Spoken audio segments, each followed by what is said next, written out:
Alhamdulillah Rabbil Alamin. Wassalatu wassalam al-atammani wal akmalani ala al-mab'uth rahmatan lil alamin. Nabiyyina Muhammad wa ala alihi wa ashabihi wa man tabi'ahum bi ihsan ila yaumiddin. Wa sallama تسليما كثيرا. اللهم انفعنا بما علمتنا وعلمنا ما ينفعنا وزدنا علما.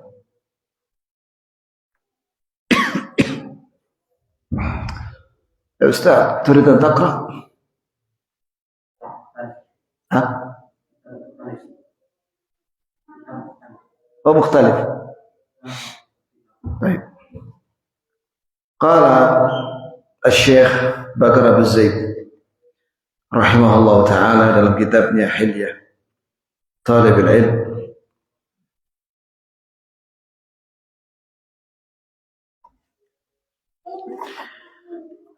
kita sampai di halaman Qala Dhahabi itu ya.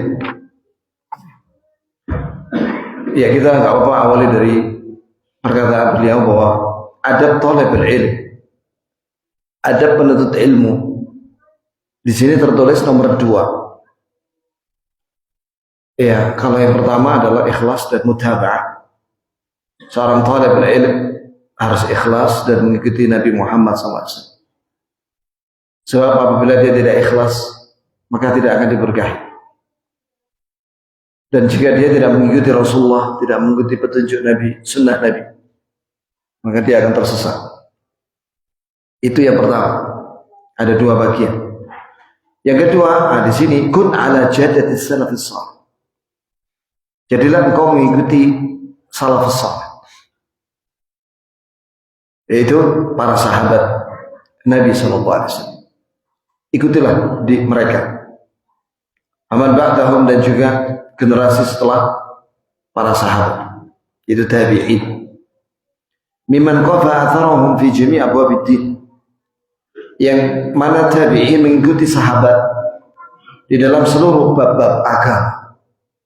Sebagaimana Allah Ta'ala berfirman dalam surat At-Taubah ayat 100, Sabiqul awwalun minal muhajirin wal ansar walladzina taba'uhum bi ihsan radhiyallahu anhum wa radu an wa a'adda lahum jannat tajri tahtaha al-anhar khalidina fiha abada ila akhir ayat. Artinya para pendahulu yang pertama dari kalangan muhajirin dan ansar, dan yang mengikuti sahabat muhajirin dan ansar ini tabi'in dengan baik dalam mengikuti agama, ya, dalam beragama, mengikuti sahabat dengan baik. Radhiyallahu anhum, Allah ridha dengan mereka karena mereka mengikuti muhajirin dan ansar, sahabat. Waradu an, dan mereka meridha dengan apa yang Allah beri kepada mereka. Wa a'adda lahum jannat, dan Allah telah siapkan untuk mereka jannah, kebun-kebun di surga yang mengalir di bawahnya sungai-sungai. Khalidina fiha abadan, mereka kekal di dalamnya selama-lamanya. Ayat itu terkandung faedah wajibnya kita mengikuti sahabat di dalam metode beragama, di dalam cara beragama, baik yang berkaitan dengan keyakinan, atau yang berkaitan dengan perintah, atau yang berkaitan dengan larangan. Iya, minat tauhid wal ibadat wa nahya, mengikuti mereka salaf pendahulu itu dari kalangan para sahabat, baik dalam bab tauhid atau ibadah dan yang lain.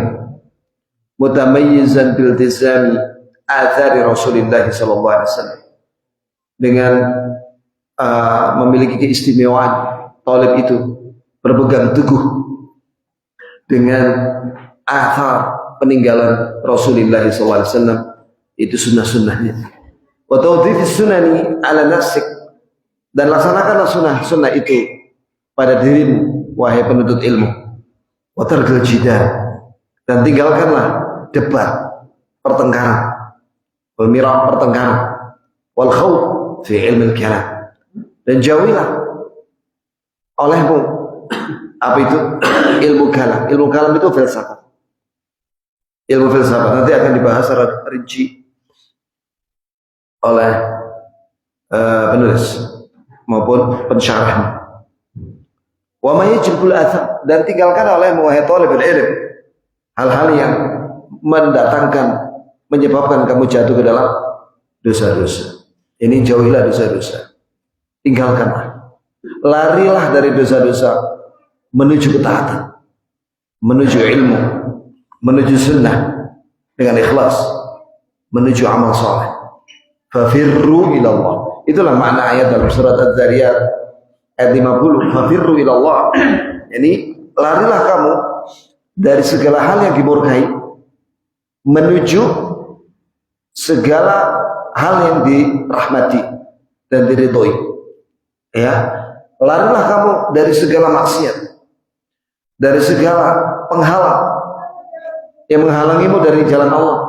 Itu syaitan, syirik, bid'ah, kesesatan, dan dosa-dosa besar, menuju Allah, menuju ridha Allah dengan iman dan taat, menuju rahmatnya, menuju syurganya dengan amal soleh, dengan ilmu dan amal soleh. Itulah makna fafirru ilallah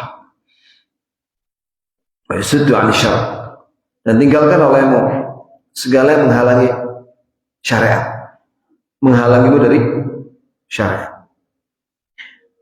Iya. Ini adalah kata Syekh Ibnu Utsaimin adalah wasiat yang sangat penting. Ya, bahkan ini paling penting, salah dari yang paling penting. Yaitu hendaklah seorang talibul ilm dan juga muslim secara umum mengikuti pendahulu yang saleh dalam seluruh bab agama, baik itu tauhid, keyakinan, atau ibadah, atau muamalat. Muamalat itu jual beli, ya, ekonomi, wahai-wahai dan yang lain. Begitu pula engkau wahai talibul ilm, wahai penuntut ilmu, tinggalkanlah perdebatan, tinggalkan debat sama orang bodoh, tinggalkan dulu, karena kamu sekarang sedang menuntut ilmu. Kenapa? Karena itu menghabiskan waktu. Semua yang menyia-nyiakan waktumu, tinggalkan. Di antaranya debat kusir, pertengkaran. Makanya termasuk akhlak salaf, ya. Akhlak, pembahasan bab akhlak.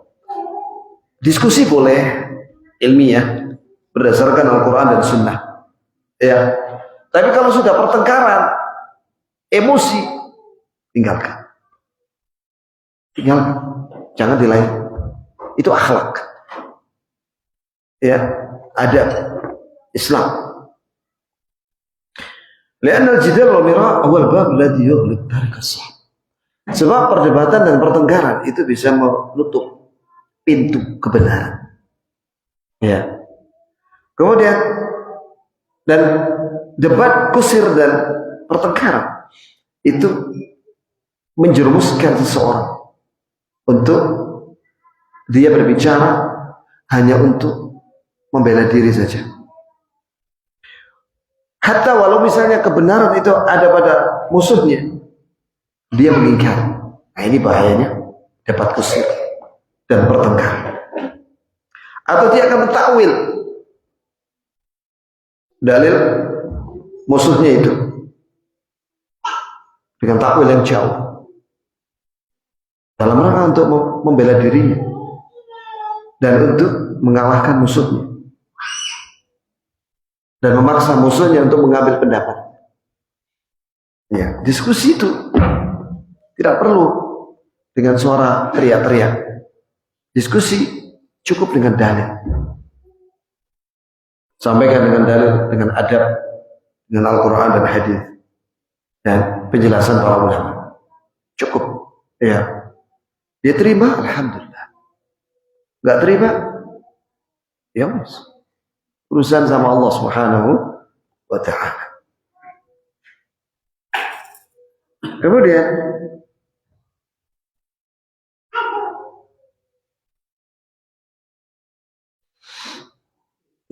jika kau melihat dari saudaramu debat kusir dan marah, pertengkaran. Ya, padahal kebenaran itu jelas. Tapi dia tidak mengikuti. Maka tinggalkan dia. Tinggalkan dia. Ya, karena dia tidak menginginkan dalil. Katakan kepada dia, tidak ada pada diriku kecuali yang saya sampaikan dari dalil yang hak. Begitu pula seorang thalibul ilm, adalah dia menjauhi bersibuk-sibuk dengan ilmu kalam. Kalau sekarang namanya ilmu filsafat atau mantiq. Ya. Karena itu menghabiskan waktu. Quran, hadis belum hafal, belum dibaca, belum dihafal, tapi dia sudah menghabiskan waktunya mempelajari ilmu filsafat atau ilmu kalam atau ilmu mantiq. Ya. Nah, sekarang jawab sekalian, apa filsafat itu atau ilmu kalam? Yaitu ma'rifatu al-asya' ya ala haqiqatiha bil aql, bi mujarradil aql. Mengetahui hakikat segala sesuatu dengan akal. Itu berbahaya ya. Allah Azza wa Jalla menciptakan akal manusia itu terbatas. Akal manusia tidak bisa mengetahui hakikat sifat Allah. Tapi akal manusia hanya bisa memahami makna yang terkandung dari sifat Allah. Kalau hakikatnya, akal nggak bisa, nggak sanggup. Karena manusia itu bisa mengimani berdasarkan wahyu yang difahami oleh akal menurut pemahaman dalam bahasa Arab. Contoh misalnya, Ar-Rahmanu 'alal 'arsy istawa. Allah yang Maha Penyayang istiwa di atas arsy. Nah, istiwa atau istawa ala menurut bahasa Arab, ya ini penjelasan ulama ahli sunnah wal jamaah semuanya.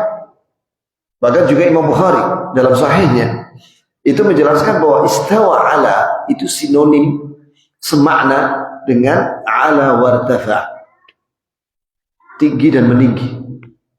Jadi Allah jauh tinggi di atas arsy. Allah tidak nempel di arsy, tidak duduk persis di arsy, tapi jauh tinggi di atas arsy. Enak. Tiba-tiba orang Mu'tazilah dan yang lainnya mengatakan, kaifa istawa? Bagaimana hakikat istiwanya Allah? Nah, ini dibantah sama Imam Malik. Al-istiwa'u ma'lum. Istiwa itu, ini tingginya Allah jauh di atas arsy, itu maklum, diketahui berdasarkan Al-Quran dan Sunnah. Wa al-kaifu majhul. Bagaimana hakikatnya? Jauh tingginya Allah itu bagaimana hakikatnya? Majhul, tidak diketahui. Karena Allah dan Rasulullah memberitahukan dalam Al-Quran dan Sunnah. Wa al-imanu bihi wajib. Beriman dengan bahwa Allah jauh tinggi di atas arsy wajib. Wa su'alu anhu bid'ah.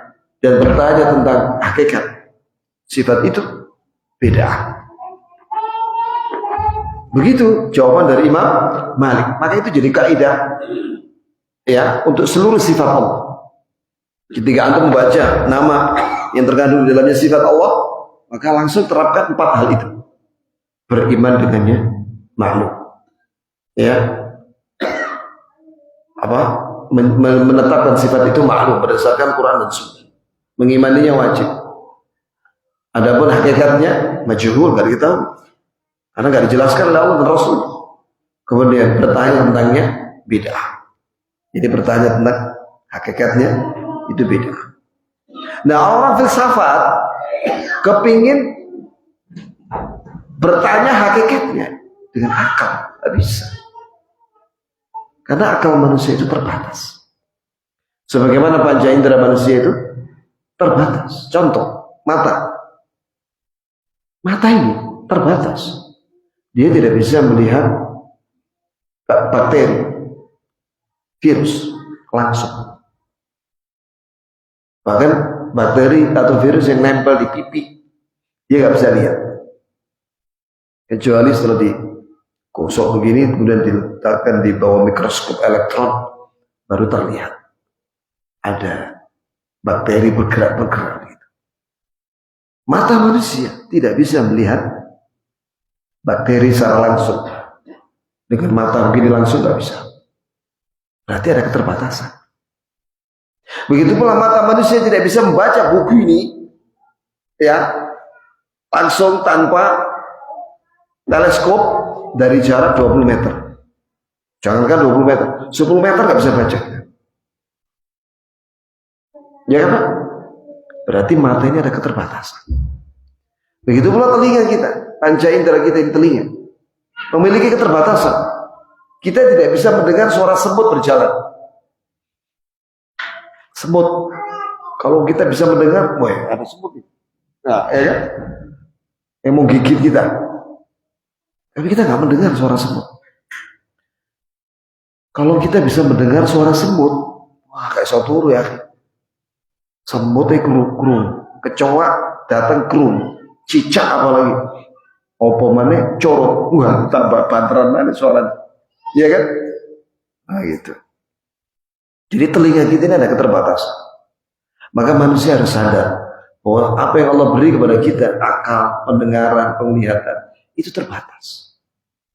Akal diberi oleh Allah Azza wa Jalla kita ini akal untuk memahami Al-Quran, hadis menurut bahasa Arab. Ya, begitu ya. Maka penting kita mempelajari bahasa Arab supaya kita tahu makna setiap kata, sinonimnya dalam bahasa Arab. Itu penting. Contohnya ya, kalimat syukur dari kata syakira yashkuru syukran. Ternyata sinonim dengan samina, yasmunu, sumnan. Ya, gemuk artinya gemuk. Jadi asal usul syukur itu dari hewan ternak yang gemuk karena dia habis makan daun-daunan itu. Seolah-olah badan yang gemuk itu lebih banyak daripada makanan yang dia makan. Nah, apa kaitannya dengan syariat? Definisi syariat bahwa orang yang bersyukur atas segala nikmat Allah harus dia tampakkan. Ya, dengan lisannya, alhamdulillah. Dengan anggota badannya, itu dengan taat kepada Allah. Itu bukti bahwa dia syukur. I'malu ala Dawud syukra. Beramallah kalian wahai keluarga dan pengikutnya Nabi Daud sebagai tanda rasa syukur kepada Allah. Dan syukur dengan hati. Yaitu meyakini bahwa semua nikmat dari Allah, kemudian dia mencintai Allah yang telah melimpahkan rezeki nikmat kepada dia. Itu pentingnya memahami sinonim kata di dalam Al-Quran dan hadis menurut bahasa Arab.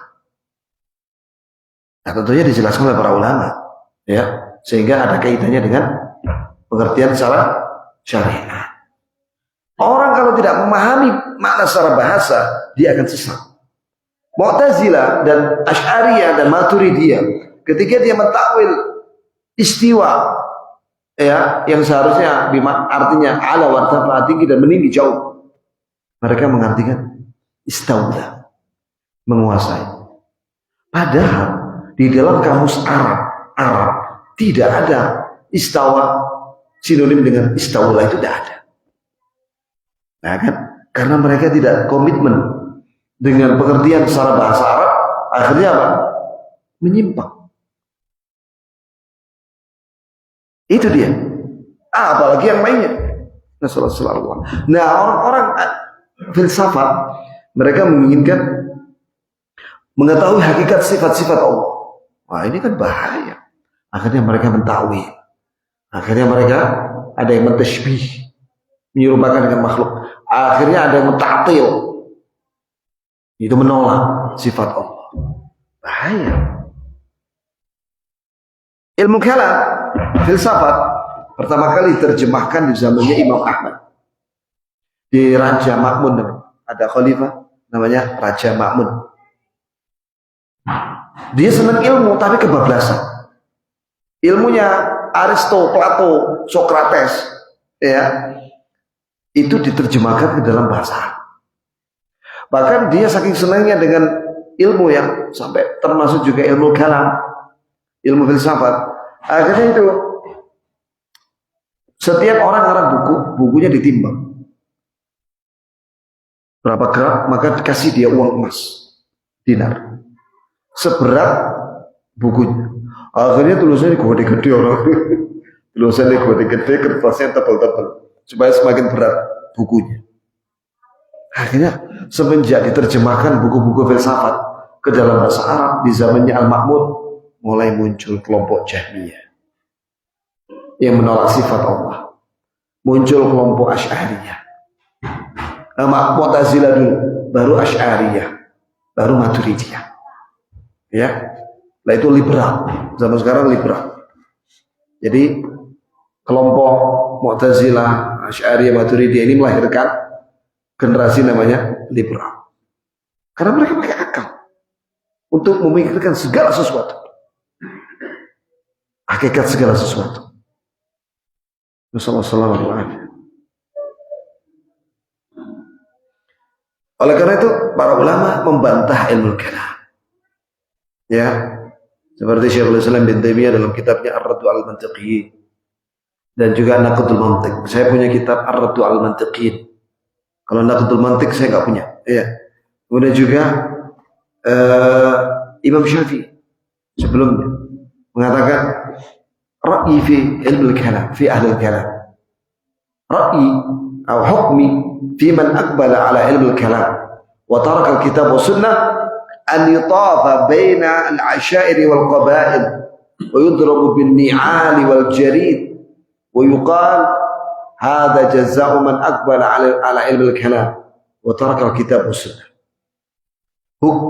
Hukum terhadap orang yang mempelajari ilmu filsafat dan meninggalkan ilmu Quran dan Sunnah, menurut saya, kata Imam Syafi'i, dia diarak keliling sama Algojo, ya, keliling di kabilah-kabilah dan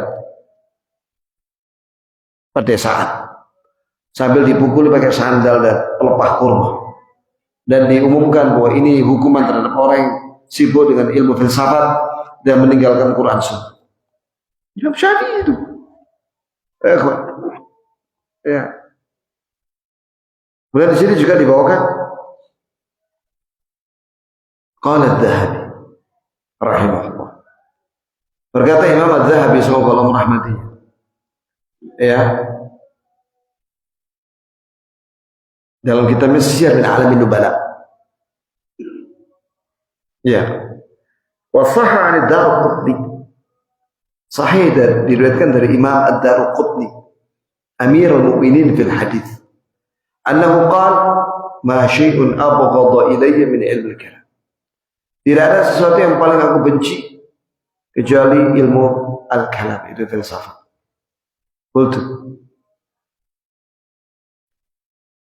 Qultu saya berkata, yakni Imam siapa ini?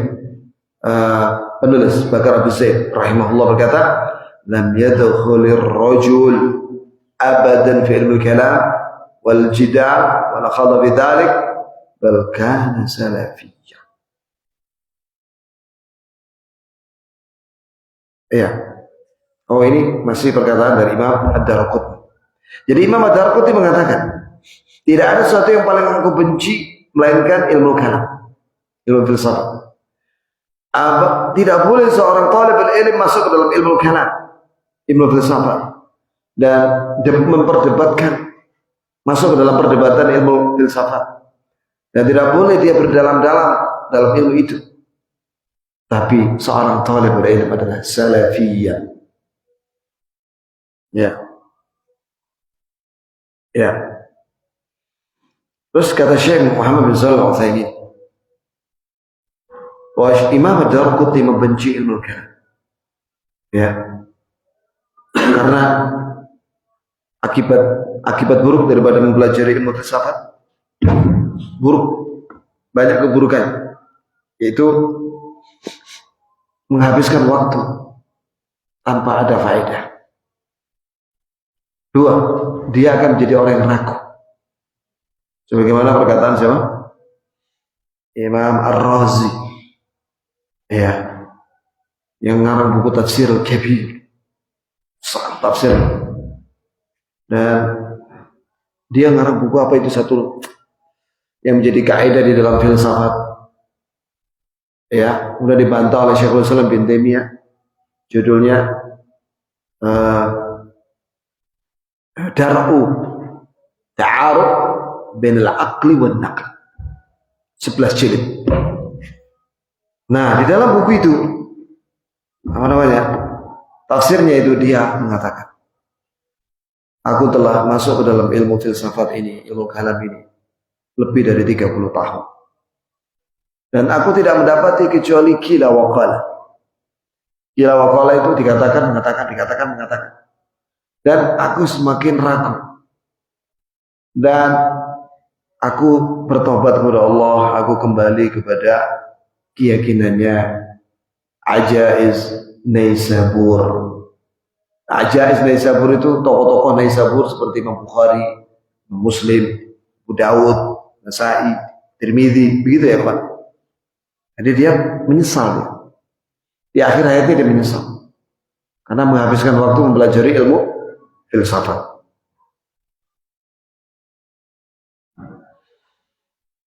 Kemudian yang ketiga, membuat kacau pikiran. Kemudian orang yang sibuk mempelajari ilmu filsafat akan meninggalkan mempelajari ilmu yang bermanfaat, itu Quran dan Sunnah. Ya, maka tidak ada yang lebih membahayakan kaum muslimin di dalam akidah mereka, ya, lebih besar daripada bahayanya ilmu al-kalam, itu filsafat dan mantik. Dan banyak dari ulama besar mereka mengakui di akhir hayat mereka, sekiranya mereka mati di atas agamanya, keyakinannya orang-orang dahulu, dan mereka kembali kepada fitrah yang pertama. Berkata Syekhul Islam bin Taimiyah dalam fatwa Al-Hamawiyah, wa aktsaru man yakhafu aw yukhafu alaihi ad-dhalal humul mutawassitun min ulama al-kiram, li'anna man lam yadkhul fihi fa huwa fi 'afiyatin minhu. Ini orang-orang yang terbuka setelah dia berdalam-dalam mempelajari ilmu filsafat, ya, mereka ini mengatakan bahwa mereka sekiranya tidak masuk ke dalam ilmu filsafat itu, maka dia akan selamat. Wa man dakhala fihi wa balagha ghayatah faqad arafa fasadahu. Para siapa yang masuk ke dalam ilmu, mempelajari ilmu filsafat dan mendalaminya, maka dia akan mengetahui kerusakan ilmu itu, wabudlanahu wa raja', dan batilnya ilmu filsafat, dan dia akan kembali. Dan para sahabat diridhai oleh Allah dengan Al-Quran dan Sunnah tanpa ilmu filsafat. Jika kita ingin mendapatkan hidayah dan kemuliaan dari Allah, maka kita harus mengikuti para sahabat, Quran dan Sunnah. Itulah sebab kemuliaan bagi mereka.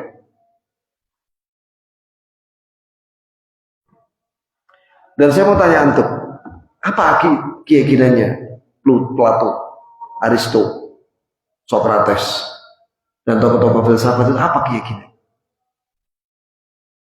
Mereka ateis. Mereka ateis. Tidak percaya dengan Allah, tidak percaya dengan Allah sebagai pencipta, dan mereka menyembah berhala. Tidak meyakini adanya pencipta alam semesta. Mereka juga tidak percaya dengan hari kebangkitan.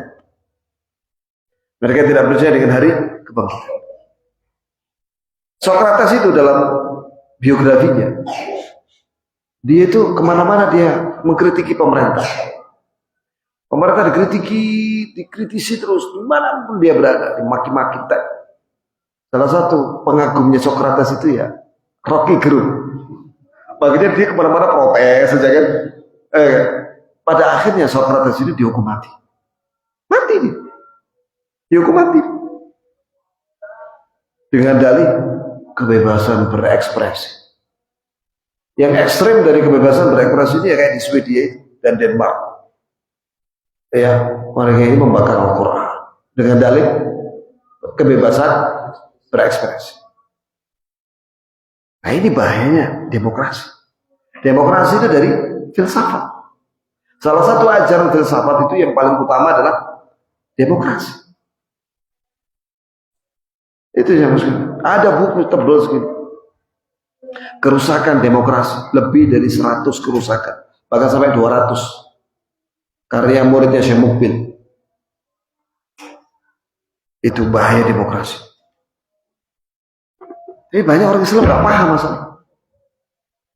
Terus Quran Sunnah nggak paham, demokrasi dia paham dan mengamalkan.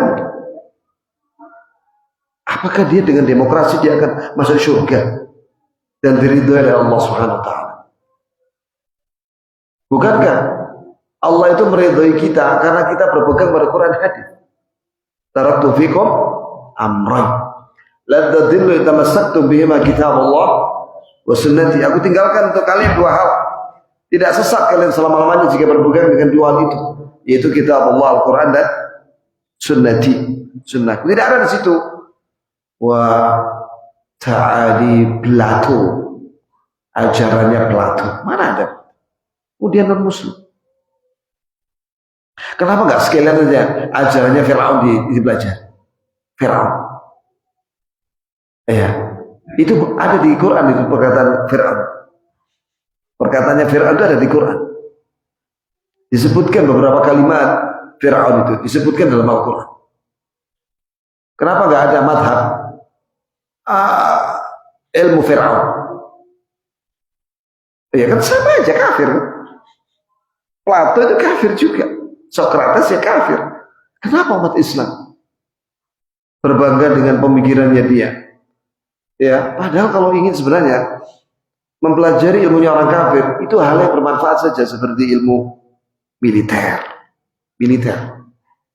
teknologi, ilmu drone.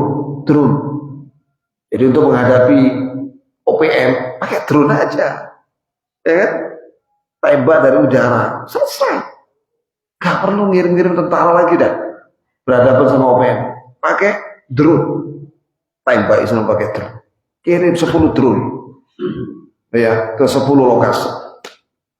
Hemat biaya, ya menghemat nyawa manusia. Iya kan? Nah, pakai drone, zaman sekarang pakai drone. Hatta Rusia dan Ukraina itu pernah pakai drone sekarang. Dan menjatuhkan drone pakai rudal. Coba kita pelajari itu dari orang kafir. Manfaat. Filsafatnya nggak usah dipelajari karena merusak akidah. Pelajari ilmu dunia, teknologi, satelit dan lain sebagainya. Baik, ya. Kemudian dikatakan di sini,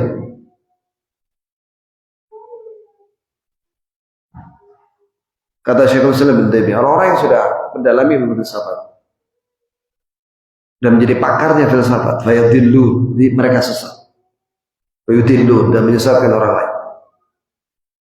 Lihada fa'ilul kalam khatir. Oleh karena mempelajari ilmu filsafat itu bahaya. Li'annahu yata'allaqu bidzatir Rabb. Nah ini dia. Wa sifati. Karena ini mereka akan paksakan ilmu filsafat ini untuk mempelajari zat Rabb, zatnya Allah dan sifatnya, sehingga mereka ingin tahu hakikat sifat itu. Itu akan menjatuhkan mereka ke dalam yubtilun nusus. Tamam. Akan menggugurkan dalil-dalil secara sempurna. Betul kata Syekh. Orang-orang yang sibuk dengan filsafat akhirnya apa? Menolak sifat Allah dengan dalil supaya tidak menyamakan dengan makhluk. Mereka orang yang menolak sifat Allah menuduh ahli sunnah itu apa? Mujassimah. Kalian wahai ahli sunnah ketika menetapkan sifat Allah, berarti kalian itu menyerupakan Allah dengan makhluk. Dijawab sama ahli sunnah, kami menetapkan sifat Allah, tapi kami juga menafikan persamaan sifat Allah dengan makhluk. Sebagaimana Allah Ta'ala berfirman dalam surat Asy-Syura ayat 11, laisa kamitslihi syai'. Allah itu tidak sama dengan segala sesuatu. Nah, mereka lupa dengan ayat ini. Dan juga ayat hal ta'lamu lahu samiyah. Apakah kalian mendengar Apa kalian tahu bahwa ada yang sama dengan Allah? Jawabannya, tidak ada yang sama dengan Allah. Walam yakul lahu kufuwan ahad. Tidak ada yang sama dengan Allah. Siapa? Baik zatnya ataupun sifat. Nah, kemudian Syekh Utsaimin merinci lagi. Ya, wa lihadza kana min qawaidihim. Di antara kaidah-kaidahnya ilmu filsafat, annama jaa fi nusus min sifatillah yanqasimu ila thalathati aqsam. Kata mereka, semua dalil yang berkaitan dengan sifat Allah, Quran dan Sunnah, itu dibagi menjadi 3 kata mereka. 1, qismun aqrabul aql. Ada dalil yang diakui oleh akal, katanya mereka. Ada yuqarru bi dalalatil aql. Mereka mengakuinya berdasarkan akal. La bi dalalatis sama'. Bukan dengan dalil sama. Sama itu Quran Sunnah. Iya. Jadi ketika mereka membaca ayat gitu ya tentang sifat Allah, menurut akal mereka cocok, maka mereka menetapkan itu berdasarkan akal, bukan karena dalil. 2, qismun nafahul aql. Nah, ini bahayanya mereka. Ada dalil-dalil tentang sifat Allah yang kata mereka ditolak sama akal mereka. Yajibu nafihu, maka mereka menolaknya sifat itu duna taraddud, tanpa ragu. Ya adalah akal nafahu, kata mereka, sebab akal itu menolak sifat ini bagi Allah. Walakin aqlu man? Nah, pertanyaannya, akal siapa yang dijadikan patokan untuk menolak sifat Allah? Akalnya Plato, akalnya Aristo, akalnya Socrates, atau siapa? Siapa yang jadikan ukuran akal bisa berani menolak syariat, menolak sifat, sebagian sifat? Tidak ada yang berani menjawab mereka. Memangnya otaknya mereka berani menolak sifat Allah? Kata Imam Malik rahimahullah, laita syi'ri, sungguh ya, bi ayyi aqlin yuzanul kitab was sunnah. Dengan akal siapa dari mereka ini mereka mau menimbang membandingkan dengan Quran dan Sunnah? Aw kullama ja'ana rajulun ajdal min rajul. Apabila sekiranya ada orang yang lebih pandai debat daripada kita, akhad Nabi qauli, bila kita mengambil pendapat orang yang pandai debat itu dengan akalnya, wa tarakna min ajlil kitab was sunnah, kemudian kita meninggalkan Quran dan Sunnah gara-gara orang pintar ngomong itu dengan filsafatnya, hadza la yumkin. Ini jelas tidak mungkin. Kita meninggalkan Al-Quran dan Sunnah karena penolakan menurut akalnya orang-orang filsafat. 3, qismun thalits wa huwa man lam yarid al-aql bin nafyi wal itsbati. Ada dalil yang menurut mereka akal tidak bisa menetapkan dan tidak bisa menolak. Ini kan bahaya. Akal dijadikan lebih tinggi daripada wahyu, sehingga ada dalil-dalil yang tidak perlu ditetapkan dan tidak boleh ditolak, jadi dibantarkan, dijarno, nggak diamalkan, nggak diyakini. Kan bahaya meninggalkan dalil. Ya.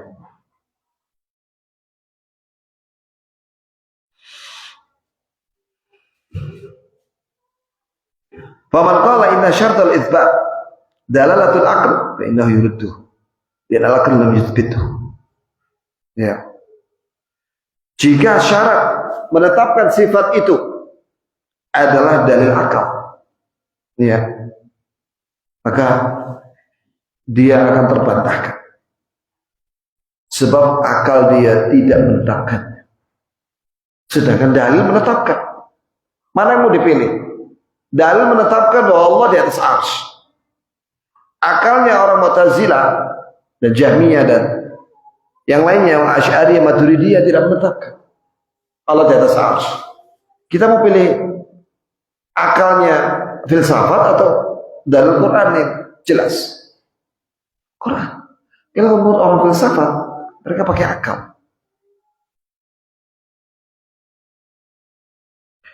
Wa man qala inna min syarti qabuli alla yaruddahu al-aql. Jika mereka mengatakan bahwasanya syarat diterimanya dalil itu adalah harus diterima oleh akal, Qal innahu yuqbal. Jawab bahwa semua dalil itu diterima. Tidak boleh kita menolak jika itu sahih dari Nabi sallallahu alaihi wasallam. Wa aktsaruhum yaqul innahu yuraddu wa la yuqbal li'anna min syarti itsbati an yadulla alaihi al-aql. Kebanyakan dari mereka mengatakan ada dalil tentang sifat yang tidak boleh ditolak dan tidak boleh diterima. Jadi dipantarkan. Ya, enggak dianggap. Mereka beralasan syarat menetapkan sifat itu harus diketahui, ditentukan dan diterima, disetujui oleh akal mereka. Wa ba'dhum tawaqqaf, sebagian mereka tawakuf itu tidak membela, tidak membantah, abstain, tidak punya pendapat. Ya. Wa qala idza lam yuthbit al-aql wa lam yanfihi fal wajib alaina an natawaqqaf. Kata mereka, jika dalil itu tentang sifat itu tidak ditetapkan oleh akal kami dan tidak ditolak oleh akal kami, maka wajib bagi kami untuk tawakuf, itu tidak menetapkan dan tidak menolak. Bingung mereka. Itulah otaknya orang filsafat itu, bingung ketika menghadapi sifat-sifat Allah berdasarkan dalam Quran dan Sunnah. Mereka bingung. Ada yang tawakuf, tidak mau menetapkan, tidak mau menolak, ada yang mentakwil, ada yang menyerupakan dengan makhluk dan sebagainya. Wa kullu hadhihi qawaid ma anzalallahu biha min sultan. Semua kaidah filsafat ini tidak ada dalilnya, wala Quran wala Sunnah. Kenapa? Kalau menurut ahli sunnah, akal manusia itu jamaah sekalian, itu posisinya ada di bawah wahyu. Akal, kata Ibnu Abil Izil Hanafi dalam Syarh Aqidah Tahawiyah, itu perumpamaannya dengan dalil Quran Sunnah yang sahihah, itu seperti budak dengan tuannya. Bagaimana sikap budak kalau disuruh sama tuannya? Nurut. Bagaimana kalau budak diberitahu sama tuannya dengan berita? Meyakini. Bagaimana kalau budak itu dilarang sama tuannya? Menjauhi larangan itu. Begitulah akal. Akal harus nurut sama wahyu. Ya, apa yang diberitakan oleh wahyu, yakin. Pahami, yakin. Apa yang diperintah oleh wahyu, laksanakan. Apa yang dilarang oleh wahyu, tinggalkan. Itulah akal yang sehat. Akalnya ulul albab. Akalnya orang yang sehat dan waras. Kata Imam Syafi'i, jika aku membacakan sebuah dalil sahih, kemudian aku berpendapat menentang dalil yang aku sampaikan, ketahuilah kalian bahwa akalku telah hilang. Itu Imam Syafi'i. Berarti akal yang sehat dan waras adalah akal yang tunduk kepada wahyu, membenarkan wahyu, meyakini wahyu, laksanakan perintah wahyu, dan meninggalkan larangan wahyu.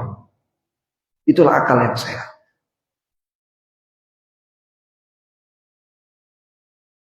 Adzan dulu ya, baru kita lanjutkan sedikit.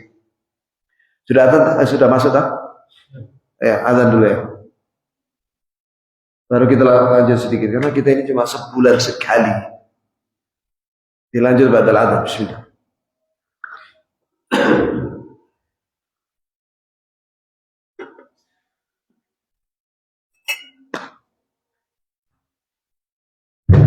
Allahu Akbar, Allahu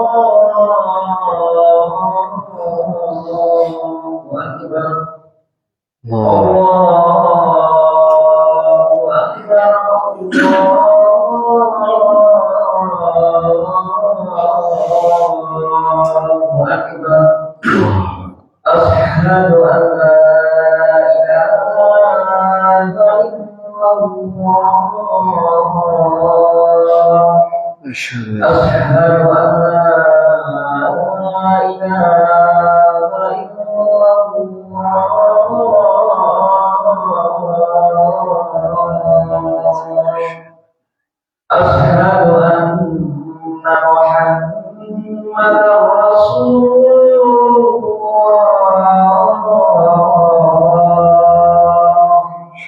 أشهد أن محمدا رسول الله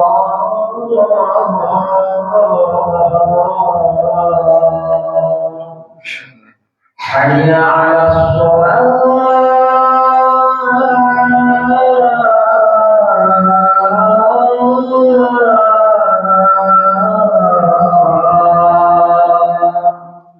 حي على الصلاة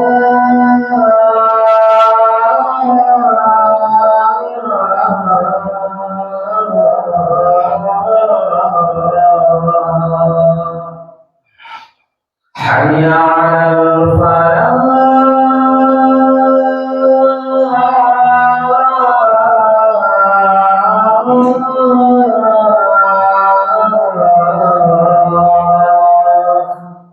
حي على الفلاح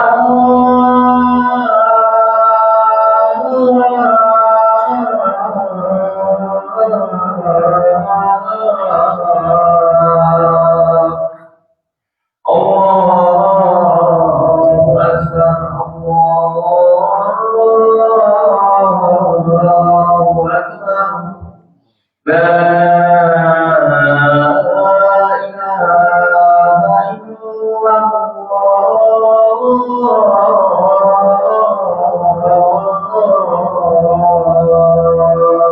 لا إله إلا الله أنا أشهد.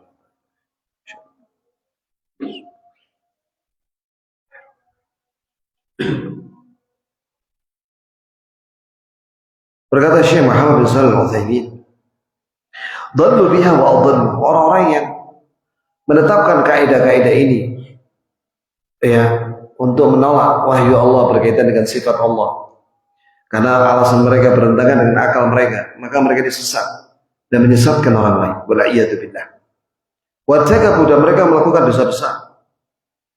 Ya, karena mereka menolak sebagian dalil menurut hawa nafsu. Ya, iyattabi'una illa dhann wa matahwal anfus. Mereka hanya mengikuti ya prasangka dan hawa nafsu. Wa syakku, dan mereka ragu, wa tahayyaru, dan mereka bingung, betul, bingung mereka. Seperti Imam Ar-Razi yang saya sampaikan tadi perkataannya. Ya, orang pintar, Ar-Razi. Dia pintar dalam ilmu tafsir, ilmu ushul fikih. Karya tafsirnya segini 30 jilid. Tapi dia karena bersibuk-sibuk dengan filsafat, akhirnya tersesat. Bingung. Iya. Nantilah saya kirim ke Pak Agus apa namanya?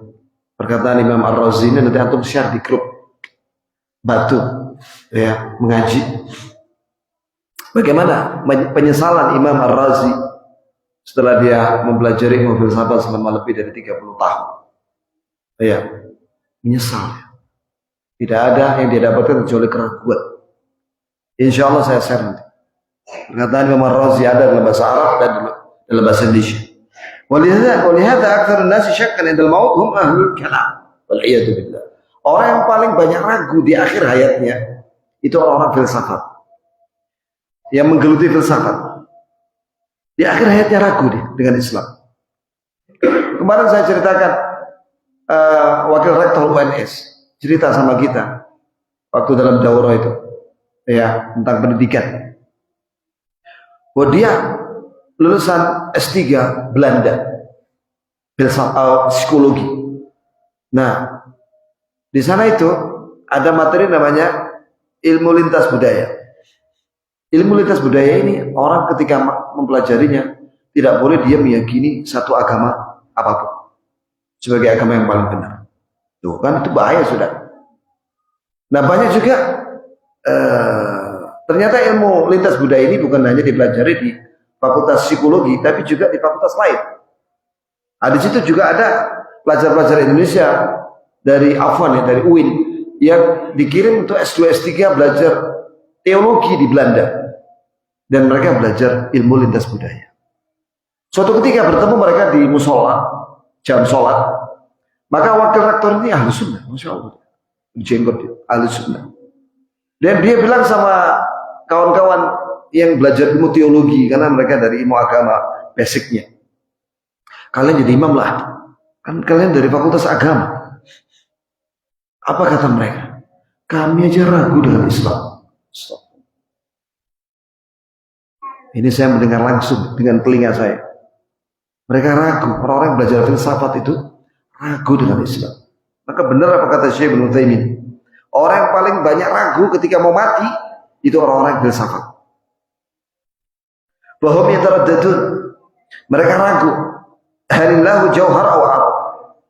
Apakah Allah itu jauhar atau arab? Bingung mereka. Aw huwa qa'imun bi nafsihi aw bi ghairihi.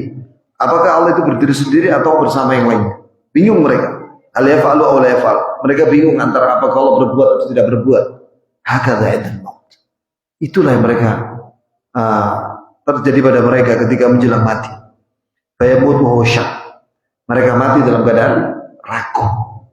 Nas'allahu salamata wal afiyah. Semoga Allah memberi kita keselamatan. Amin ya rabbal alamin. Allahumma inna nas'aluka bisari asma'ikal husna wa sifatikal ula bi annaka antallah la ilaha illa anta wahdaka la syarika lak al-mannan ya badi as-samawati wa ardi dzal jalali wal ikram ya muqallibal qulub tsabbit qulubana ala dinik ya musarrifal qulub sarrif qulubana ala ta'atik. ربنا لا تزغ قلوبنا بعد إذ هديتنا وهب لنا من لدنك رحمة إنك أنت الوهاب. ربنا آتنا في الدنيا حسنة وفي الآخرة حسنة وقنا عذاب النار. ربنا هب لنا من أزواجنا وذرياتنا قرة أعين واجعلنا للمتقين إماما. اللهم إنا نسألك الهدى والتقى والعفاف والغنى والعفو والعافية في ديننا ودنيانا وأهلنا وأموالنا. اللهم استر عوراتنا وآمن روعاتنا. اللهم إنا نعوذ بك من الجنون والجذام والبرص وسيء الأسقام. اللهم إنا نعوذ بك من زوال نعمتك وتحول عافيتك وفجاءة نقمتك وجميع سخطك. اللهم جنبنا من منكرات الأخلاق والأعمال والأهواء والأدواء. اللهم متعنا بأسماعنا وأبصارنا وقواتنا ما أحييتنا واجعل الوارث منا واجعل ثأرنا على من ظلمنا وانصرنا على من عادانا ولا تجعل مصيبتنا في ديننا ولا تجعل الدنيا أكبر همنا ولا مبلغ علمنا ولا تسلط علينا من لا يرحمنا. Oh ya, di sini ada tambah sedikit jamaah sekalian. Kalau tadi Syekh mewanti-wanti tentang ilmu filsafat, berarti seorang talibul ilmu hendaklah dia fokus dengan ilmu dan ikhlas dan mengikuti sunnah ya dan mengamalkannya. Dan waspada dengan semua hal-hal yang merusak, menyia-nyiakan waktunya, menghabiskan waktu yang tidak menambah ilmu dan tidak mendekatkan dirinya kepada Allah. Ya, banyak sekali zaman sekarang yaitu yang memalingkan seorang talib dari ilmu. Dulu kita orang tidak ada HP. Bahkan dulu itu cuma kalau mau telepon pakai wartel. Ya, tidak ada WA ini tidak ada. Ya, itu aja rasanya kayak kurang kita belajar. Zaman sekarang ada HP. Sehingga banyak talibul ilm sibuk dengan HP. Sibuk dengan hal yang tidak bermanfaat. Sibuk dengan medsos, apalagi maksiat. Gimana mau berkah ilmunya kalau waktunya habis untuk hal yang tidak bermanfaat, apalagi dosa-dosa. Syekh Al-Albani menghabiskan waktunya setiap hari 14 jam baca buku di perpustakaan Al-Tahiriyah di ibu kota Yordania. Muridnya yaitu Syekh Masyhur Hasan Salman. Dia cerita di video itu, semenjak tahun 84 lulus S1 Fakultas Syariah, maka dia mulai pada subuh, kalau nggak ngajar ya, kalau ngajar ya ngajar. Pokoknya dari pagi sampai isya baca buku di perpustakaan. Ya kecuali jam sholat, makan, atau urusan yang lain yang penting, berdagang atau yang lain, mengajar. Tapi selain itu dia di perpustakaan baca buku. Masya Allah, ilmunya tentang buku-buku itu Syekh Masyhur itu puaskan. Demikian ikhwan, mudah-mudahan ini nasihat penting sekali buat para penuntut ilmu dan juga untuk kita semua ya, untuk semakin mencintai ilmu syar'i ini dan kita amalkan. Subhanakallahumma bihamdik, asyhadu an la ilaha illa anta, astaghfiruka wa atubu ilaik.